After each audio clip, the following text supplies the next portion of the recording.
Well, it's been a busy series. There have been 5, and we're on the final one in clinical endocrinology for third-year medical students. And I'm still Dr. Pete Davis, a consultant endocrinologist at Sandwell Hospital. So here we're going to summarise briefly and give you some extension questions that you may like to work through.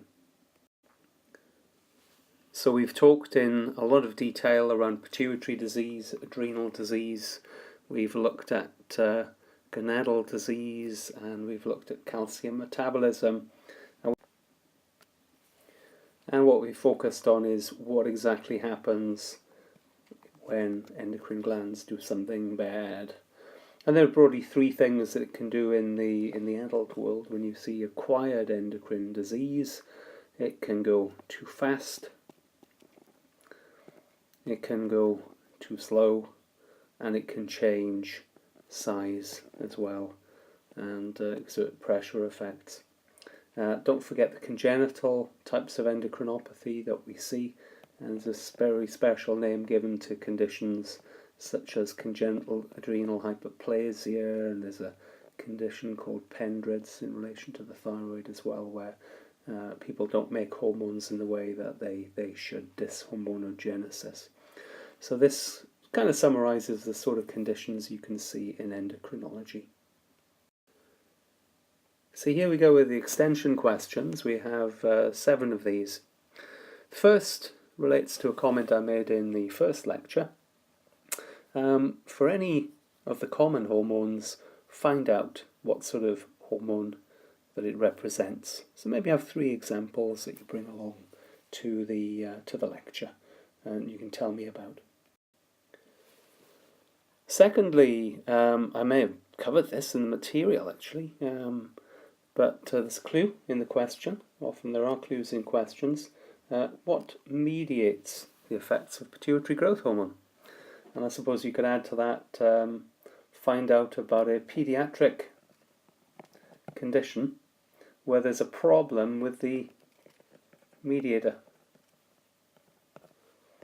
Find out about a pediatric condition where the problem is that the mediator of growth hormone doesn't function.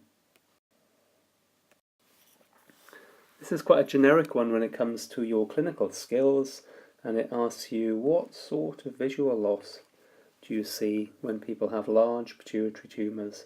What do we call this, and what effect does it have on the person's vision?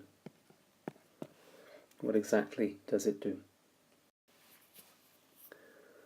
4th one, I told you that when it comes to overproduction of hormones from the pituitary, the commonest relates to prolactin. So for a 38-year-old woman with a prolactin of 1000, could you give 5 causes if I asked you? Bring that along to the lesson. In the adrenal session, we talked about one of the features of Addison's disease was increased pigmentation. But why does that occur? Why exactly should the pathology of Addison's disease lead to darkening of the skin? And what about this term I gave you called ectopic hormone production, and specifically here ectopic ACTH syndrome? Where might that come from, and how does it present? How does its clinical features differ from other forms, more commonly seen forms of ACTH excess? In our session on calcium metabolism, we talked a little bit about very high blood calcium levels requiring emergency treatment, but specifically, what is it about normal saline and the physiology of our bodies which accounts for why it's such an effective treatment? And that's it. Thank you so much for staying the course. If you'd like to give me feedback, please feedback by email, or you can feedback via Twitter. I can be found at Swell Diabetes. And I'd like to hear from you whether you've enjoyed the lectures or whether you've had some problems with them and you'd like to feed that back to me. Thanks for letting me know your thoughts, and hope to see you in future learning episodes. Bye for now.